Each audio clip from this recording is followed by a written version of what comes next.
This is the start of Module 1, and it's our introduction to statistics. So, um, since this is the very first lecture, basically what I want to do is talk about these slides as if we were in class and there was a PowerPoint on the screen. Trying not to read too much what's on the screen, assuming that you can do that, but I'm basically adding content to it. And it's helping you kind of focus your study, your reading of each chapter. Okay, so I suppose some of you are only taking this course because it is required and you have no idea what statistics is. But basically, it is a science, it is a field of study, and basically, it primarily consists of collecting or analyzing, organizing, and interpreting data. That data can either be quantitative or qualitative, but typically when we think of statistics, we tend to think of it in terms of quantitative data. And how do we organize it? How do we think about it? Quantitative data, again, being numbers, right? But when we think of it qualitatively, for instance, we could be thinking of how many times does a certain word or phrase appear in a text? How is that word connected to some other word? How often? When does it appear? That kind of textual analysis is done sometimes in like media studies, English lit, for lack of a better term, what sometimes people call a softer field. But that's not this course. In this course, we're dealing with the quantitative side of statistics. Okay. So, one way we could think about this in terms of like how we would collect data would be that we ask this question of individuals. Tell us how much you sleep at night. And individuals indicate it either by a number or they select a thing on a sliding scale. And what you could see here is the distribution. There's one poor, unfortunate soul, kind of like myself these days, who's getting 5 hours of sleep. Then, on the other end of the spectrum, you've got the individual who's like Rip Van Winkle getting 9 hours of sleep a night. And that we can kind of see here that the peak of this distribution lies somewhere between 6 and 7. And that we get what's called a kind of in this dot plot, we get a sort of a bell curve, meaning we've got a point of a peak and then it slides down on either side. That's statistics. Statistics is talking about the shape of things, where an average might be. Statistics is that, and then obviously builds from that. Another way that we could think about how to describe the data would be that we could create two categories, whether you're a full-time student or a part-time student. And then looking at two different institutions here, the Anza and Foothill, that we could describe how many exist within each category at each school, using some appropriate colors so that we can do a comparison across. Whereas the pie chart to your right is another way of describing data, which would be ask students where they are in one of 4 categories as a classification as a student, and then identifying those as a part of the whole. What I'm trying to show you here, what's tried. I should say this. I didn't make these slides. I'm merely explaining them to you. But I can also understand the intent behind what they're trying to do. The intent of what they're trying to do here is to show you, in some sense, that you've seen statistics already. So when you hear a word like statistics, don't get scared. You've seen it already, and these are just some ways of thinking about how you've already experienced statistics. Now, here's where things might get a little bit more complicated. What if we describe this data? And I don't have to tell you what the statistic is, but let's say that we plot out all these points. And here you can see it goes from -20 to +60. I don't know, pick something where it could go in either direction, like weight gain or loss, right? We can imagine an individual losing 20 pounds or gaining 60 pounds during, some extended stay-at-home order. Well, we could plot all those points, and then what we could do is start to draw a conclusion, meaning we could draw an inference, make an educated guess. That's what an inference is.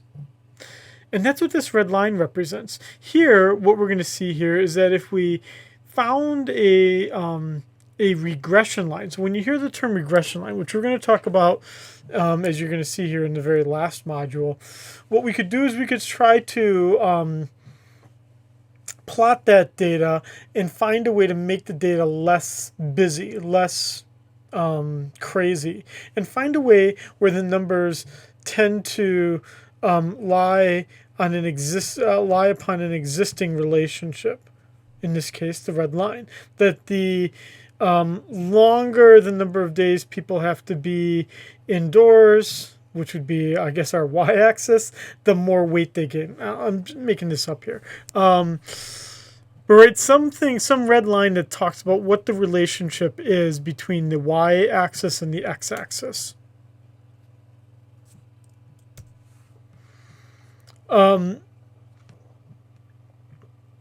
What is statistics, and what is it trying to do? It's really not just a numbers game.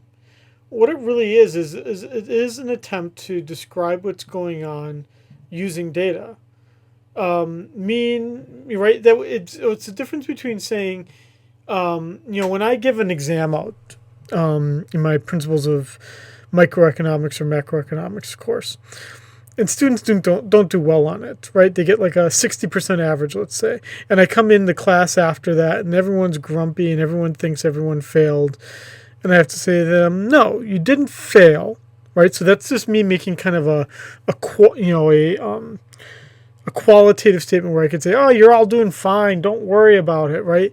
But how is me saying to the rest of the class, you're doing fine? How is that, like, what do you mean exactly, Scheiding? And the way that I can describe that is by telling them what the average score was, by telling them what the middle score was, by telling them what the high score was, what the low score was, how much the standard deviation was, a term that we're going to learn here shortly. Basically, to turn on, I don't know what side of the brain that is, right, for you psych students, right, but that number side of your brain that basically gives me a way to understand how the performance was on the exam. I could tell you I'm driving fast, but wouldn't it be more meaningful if I told you I drove 90 miles an hour, right? On a street where the average speed is 60 miles an hour, as opposed to driving 90 miles an hour on a street where the average speed is 30 miles an hour, right? That numerics gives you a different way of thinking about what you just did, and how bad it is of what you just did. And sometimes the other way of thinking about this is probability, a way of thinking about how often something will happen. The unlikely can happen, right? You can have a massive virus that shuts down the entire economy, but the chances of that happening were infinitesimally small, but they weren't zero. So you can't say it never happens, because it did happen. It happened 100 years ago. It's happening in 2020. So the chances were very low it was going to happen this year, but the chances weren't zero. When you're talking about something where the chances are more knowable, like flipping a coin, you basically do know it's going to be a binary condition of either heads or tails. And that would then mean that you can give a pretty close approximation of, if you played the game a certain number of times, how often you would get, on average, a certain event. And really what statistics is it's a way of thinking about probabilities.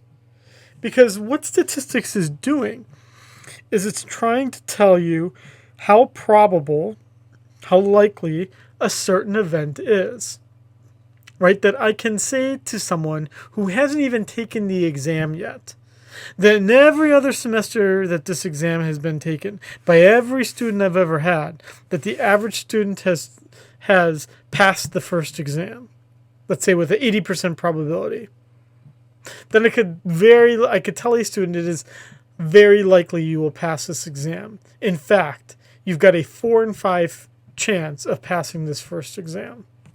The 80%, right? 80 out of 100, 4 out of 5. That's what statistics does, and that's what probability does. And that probability is driving what's going on in statistics. You notice what I did there when I talked about, of all the students who took my class, 80% passed the class. I need to have a population there. That's what you need in statistics. You need to have some group that you are studying, that I'm telling you data about. And I did.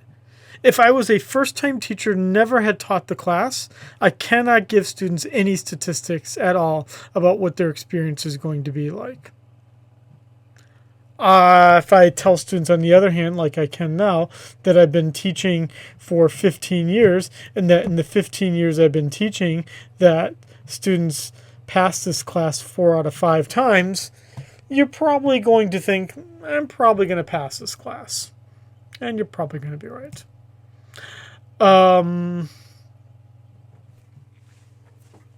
So let's start to talk about what a question would look that's driven by that. And what would we talk about what the population is? So here's the scenario.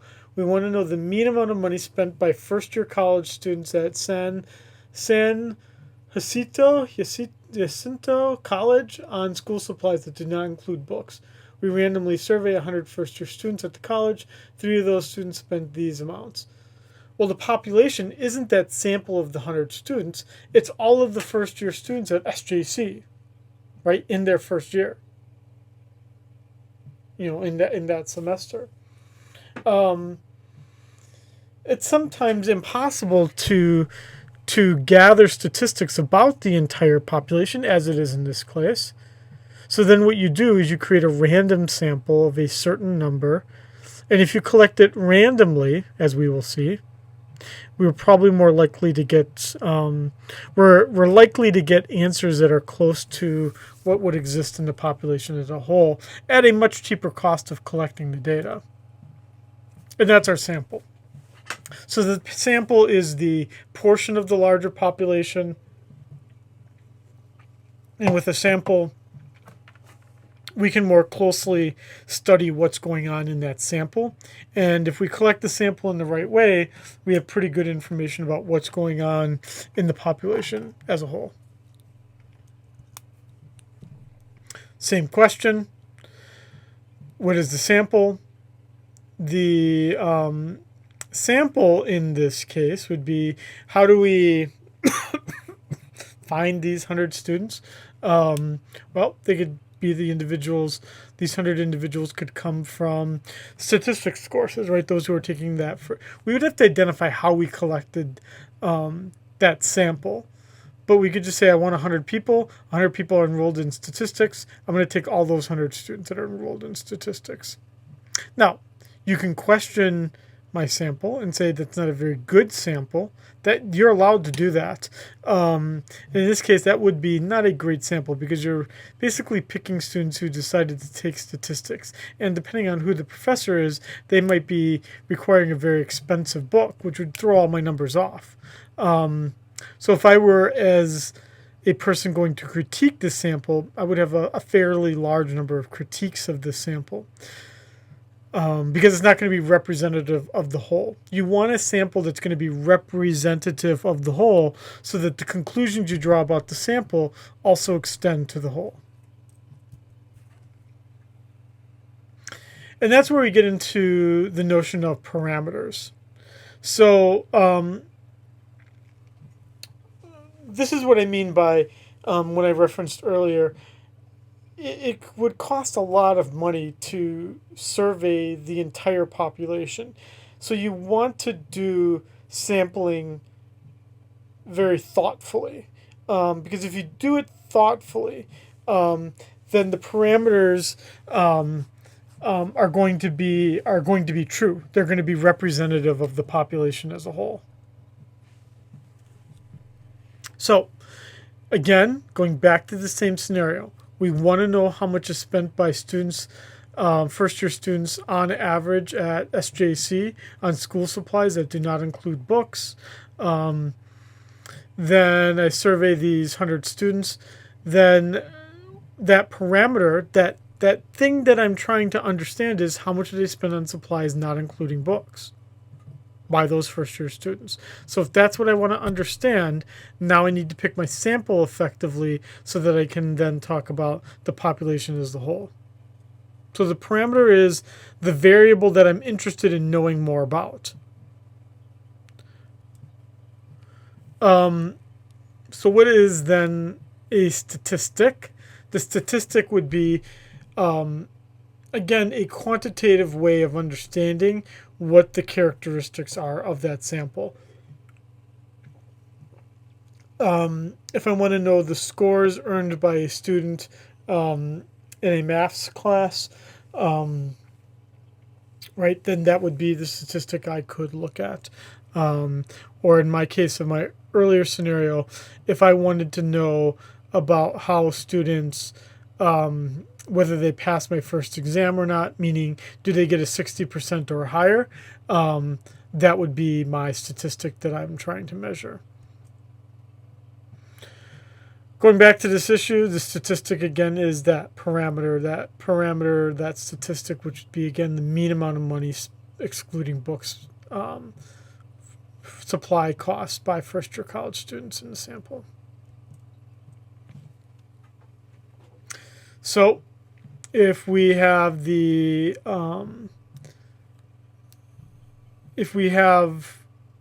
characteristics of a population being Z, there could be any number of variables about these, right? So I could look at a class and I could say, how many are men? How many are women? How many are first years, second years, third years, fourth years? How many come from a rich family? How many come from a poor family? How many took the bus here? How many drove? How many had their mommy drive them? Right? How many brought food to class? How many did not? How many had breakfast? How many did not? How many ate dinner last night? How many did not? How much sleep did they get last night? A whole bunch of different variables depending on what I'm interested in knowing more about. That's what you would have to figure out based on the research item you're interested in. Many of you who are going to have to take senior seminar after this course, the whole point of senior seminar is finding the variable. What is it that you want to understand? What is it that you're interested in? And go forward from there. You notice here? Then all those examples I gave you sometimes numeric, sometimes categorical variables. Meaning, I could say are you a first year, second year, third year, fourth year? Did you eat or not? What score did you get? Right? Some were numeric, like what score you got. Whether you ate or not, that would be categorical. Right? Because I know all the categories and I just have to find the categories that the person is in. All of the data coming in, well, that's the values. The values could be words, but primarily in this class we're going to be focusing on numerics for the most part. In this example here, where the students spent $150, $200, and $225 respectively, well, obviously those three numbers, the 150, the 200, and the 225, would be the data, the quantitative data. I've already discussed this, but the data itself, again, can be quantitative. It can be qualitative. Qualitative being words, quantitative being numbers. I'll let you read this while I take a sip here.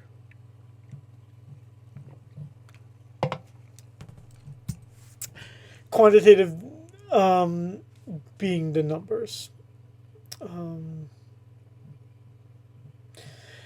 The last sentence, some of you might not be familiar with what that's saying, discrete or continuous. Discrete meaning, are you a, how many credits do you have? It would be rare that a person would have half a credit or a third of a credit or zero point 0.8 of a credit. Most of the time people have whole credits unless you're transferred in from somewhere else and they counted something weird. Meaning then if it's discrete, we basically know that a undergraduate student would have somewhere between 0 and, as long as they took all the right classes, between 0 and 120 credits. But it would be in whole numbers. Continuous would say, what if we allow someone to have 1.22222233333 credits, and other variations. I already explained this. Discrete counting data would be one. Continuous, that would be a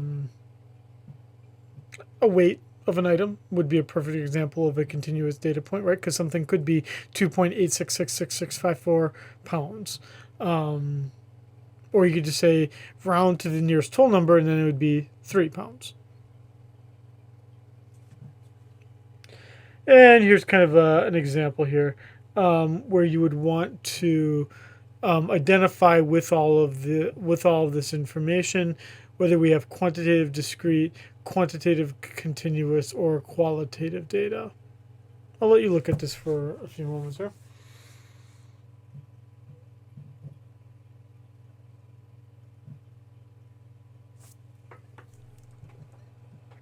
So with that said, we can draw out from it the categories. Let's just start from the bottom here. The categories would be the qualitative data because we're basically dealing with soups, nuts, veggies, and desserts. Okay. Then we have the weights of the soups. That is continuous because it's only the accuracy of the scale that tells me how much the things are weighing. But then you've got the number of cans, the number of packages. Those are all discrete data because we're talking about whole numbers. You can't buy half a nut or half a package, half a can of soup. You buy a whole can of soup, or you buy 0 cans of soup. And these are just some more examples of how you would understand this as being qualitative, quantitative, discrete, or quantitative, continuous.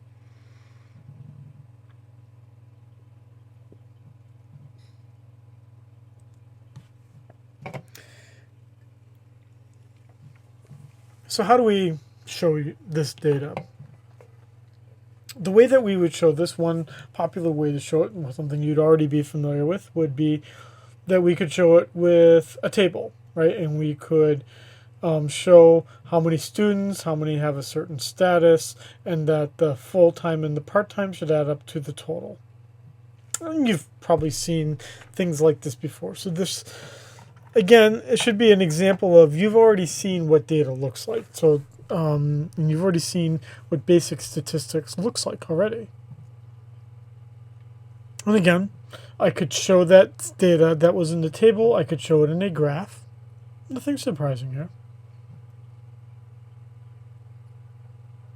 That I could also change it around, provide a little bit less data, or maybe bring it out a little bit more. And what I could do is make it where the categories overlap. So you notice here that the total adds up to 150%. And the reason why is because some of those full-time students can also be students who are under the age of 25. So you'd have some overlapping of the categories.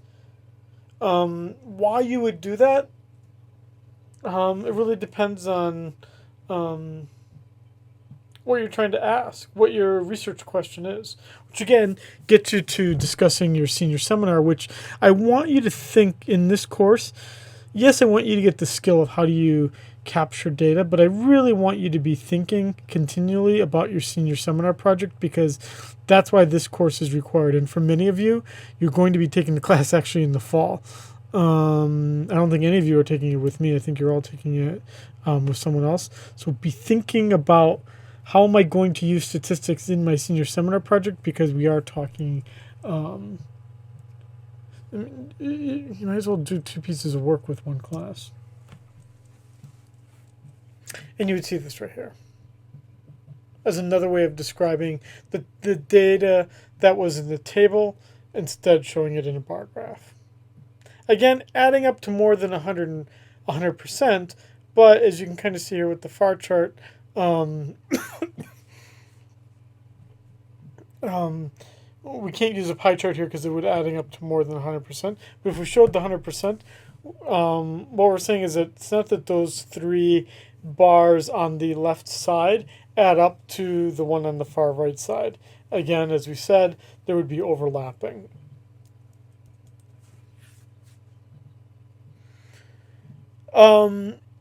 Again, we could try to break down groups. This would be categorical. This would be qualitative, because we're talking about types of ethnicities of students. I am sure there absolutely are people out there who say, I'm not Asian, I am, right? And then they define themselves in a way outside of this category.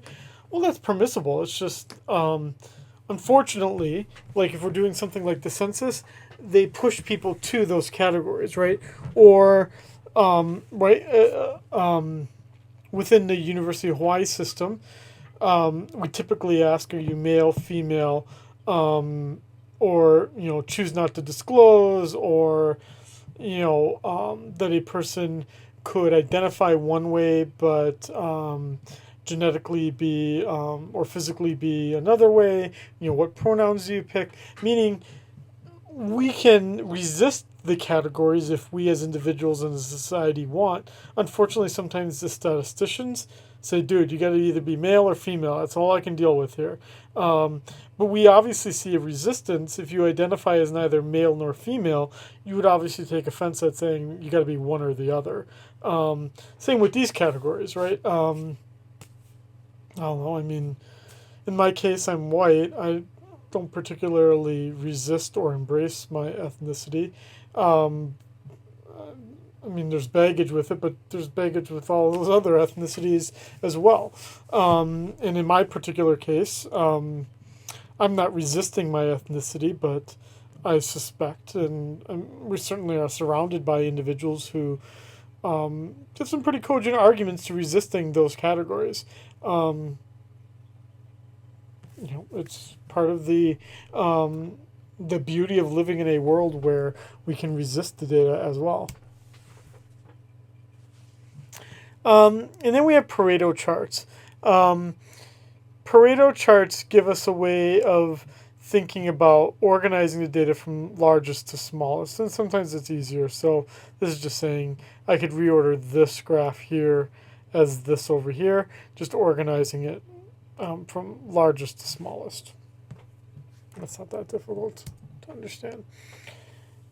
The strength of your sample gives you the strength in your ability to draw conclusions from it. The weaker your sample, the weaker your conclusions will be. The goal, in general, is to have a strong random sample.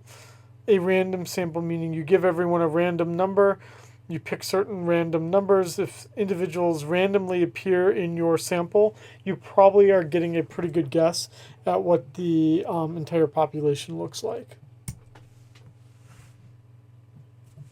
Just said this right here. There's a lot of good tools out there if you're thinking about your senior seminar project. There are pretty good tools out there. We'll talk about this with SPSS as well. SPSS has a random number generator as well. Google has one. There's lots of random number generators out there. I tend to use this for my own statistical studies.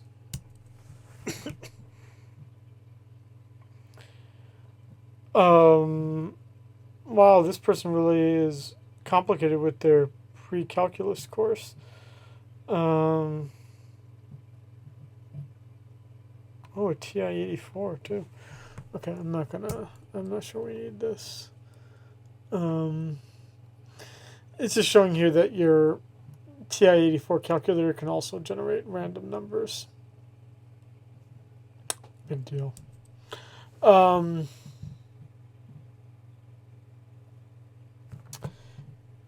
not sure. There's nothing more for me to say.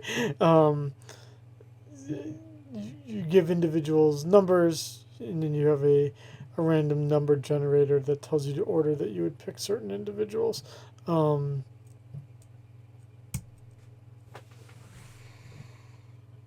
Now, what you could do as well is you could stratify your sample, meaning you could divide your population into the groups that you're interested in. So, meaning I could divide my population into 3 groups, or my sample into 3 groups. I could have those who identify as female, those who identify as male, and those who don't identify with either group.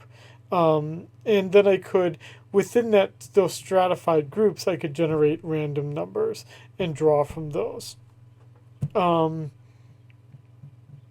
be another way of getting random sampling. I could also do clusters. And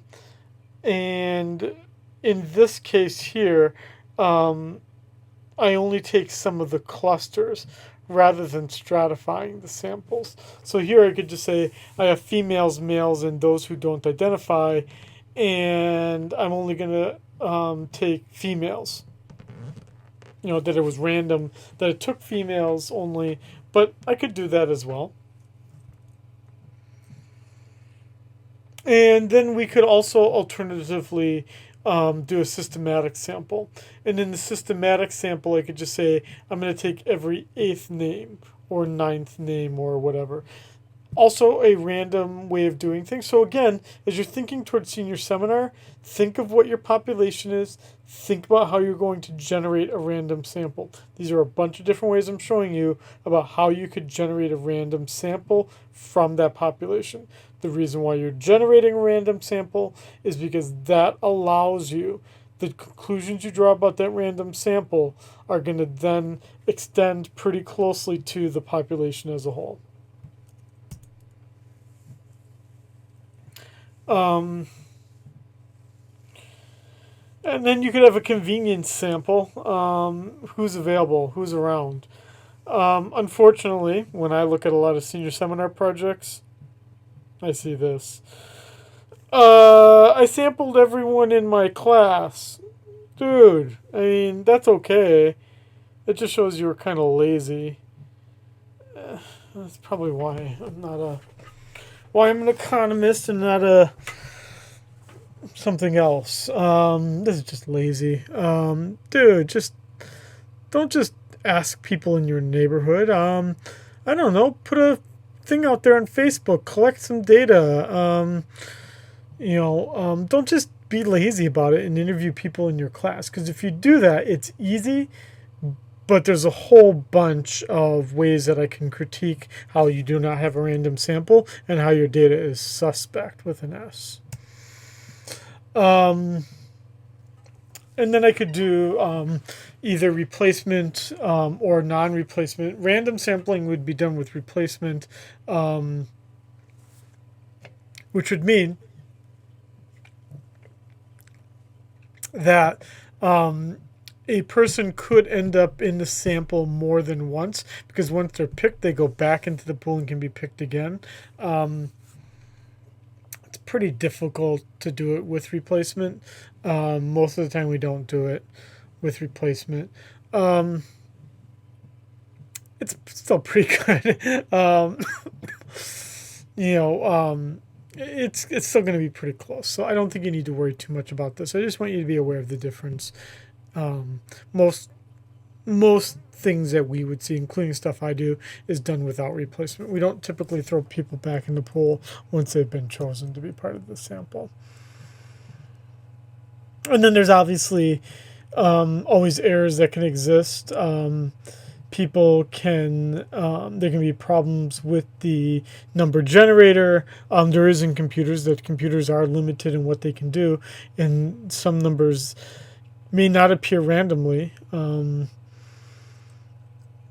The sampling error, you're just trying to get it as small as possible. The sampling error is quite large if you just say, I looked at who was in my class and I sampled them. That's a huge sampling error. This is an important slide. Highlight it. Make note of it. When you're doing your senior seminar, these would be all the things, if I was looking at your senior seminar project, these are all things that I critique others on. And I critique my colleagues on this same thing of bad data. Nothing worse than bad data from my perspective. Talk about at least one of these things and critique someone at least once a month on doing one of these bad things that they shouldn't be doing.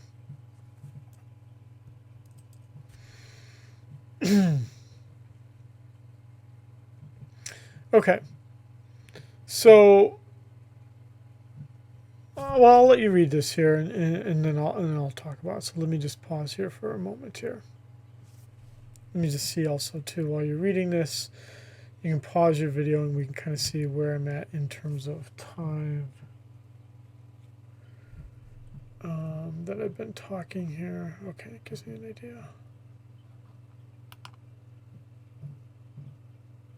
I can see here too, it might be useful for me to have slide numbers. I'm probably going to go back and add slide numbers.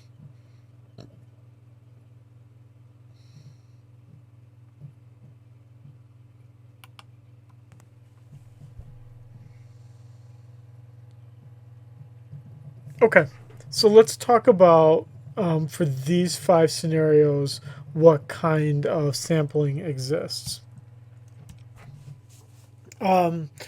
So we've got a sample of 100 undergraduate students.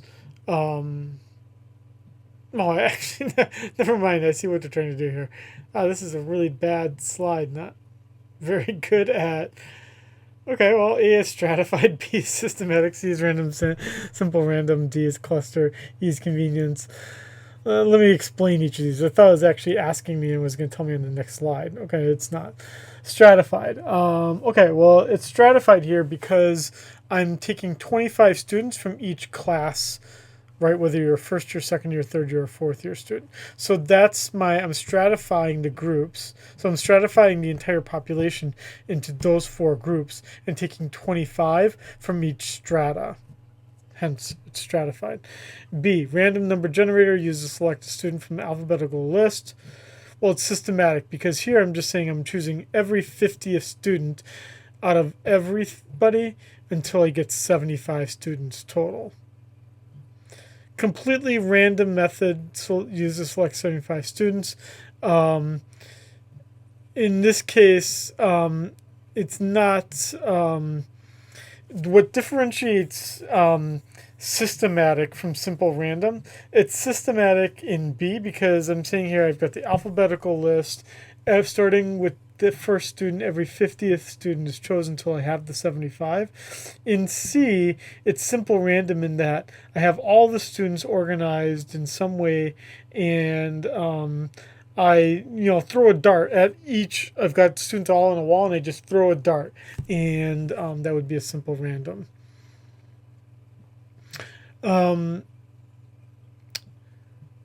We number the letter D. We number the classes numbered 1, 2, 3, and 4, and then I just picked 2 of those classes. Well, that would be a cluster. I'm picking only 2 clusters out of those 4 total groups, and all the students in those clusters would be part of the sample. So I could take all first years and juniors if those are the 2 clusters I picked.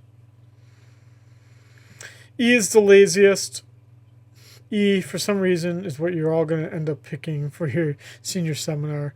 I'm trying to push you not to do that. Again, I'm not probably teaching your senior seminar class, but when you take senior seminar, I want you to feel a little guilty that you're being convenient.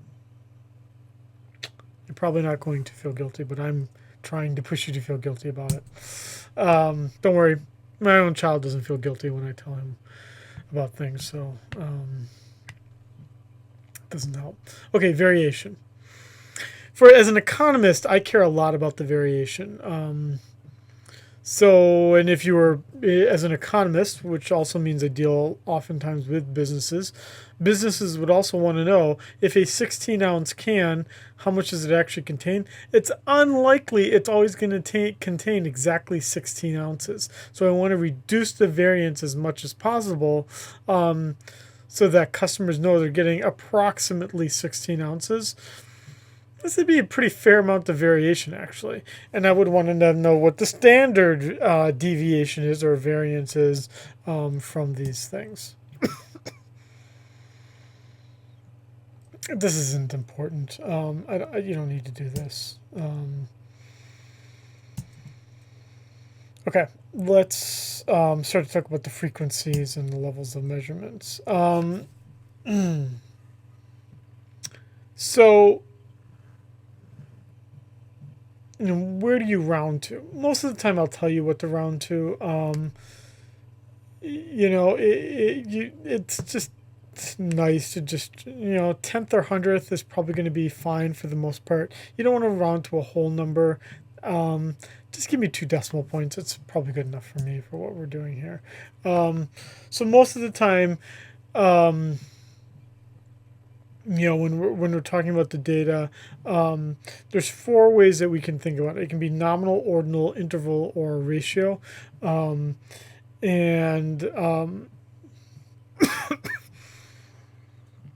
There's certain statistics that we can do with each kind of way that we are scaling things.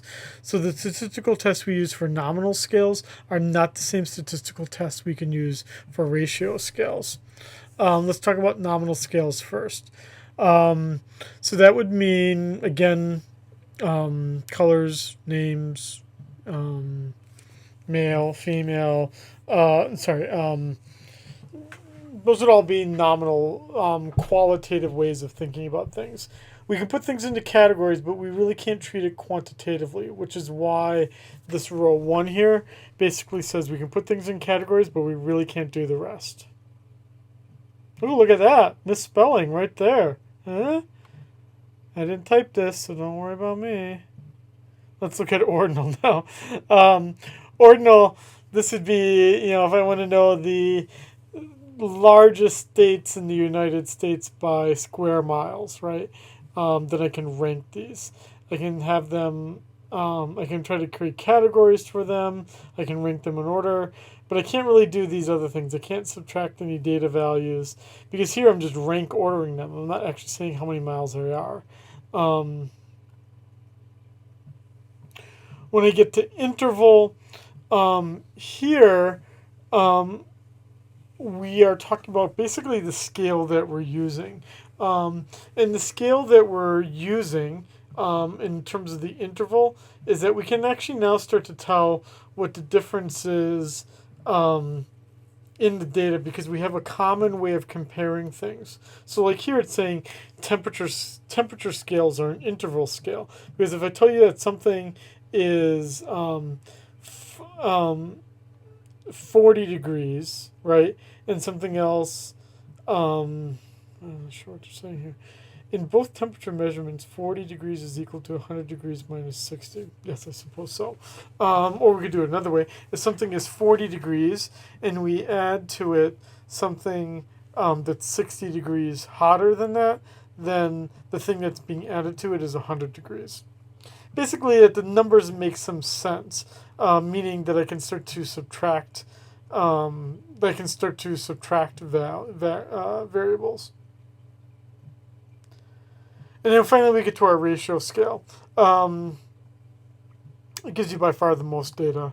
The numbers have meanings. We can obviously rank order things as well. We can create categories as we want. And the numbers mean something, meaning that something that scores an 80 is 4 times something that scores a 20. So let's go back to the very first thing we looked at, where we looked at how many hours people slept, or in this case, they're saying how many hours they worked per day. Well, we could basically get all their responses. That's at 5, 6, 3, 3, 2, 4, right? All those numbers. We could basically count how many times do I see a 5? We saw it 6 times. How many times do I see a 6? We saw it 2 times, etc., etc. And we could list this data in ascending order with its frequencies. And then if we know how many numbers we have total, we have 20 different students that we must have asked how much they work. If the number 2 came up 3 times, it would be 3 times out of 20 with a relative frequency of, right, in this case, 15%.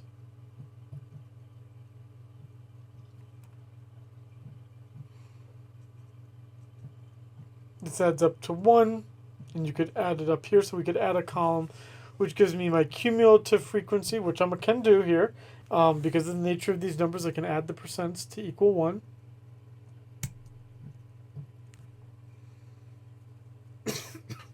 I can rank order these numbers from, in this case, shortest male semi-professional soccer player to tallest semi-professional male soccer player.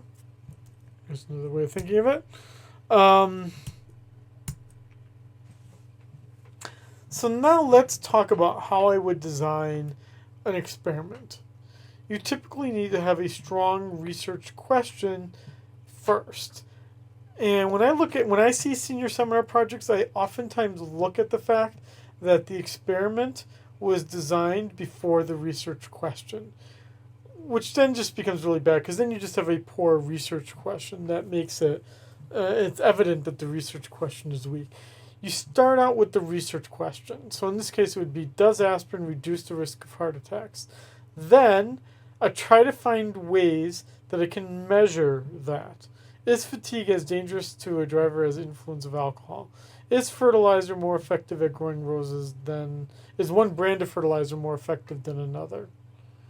The experiment will come very easily to mind once you have a good research question.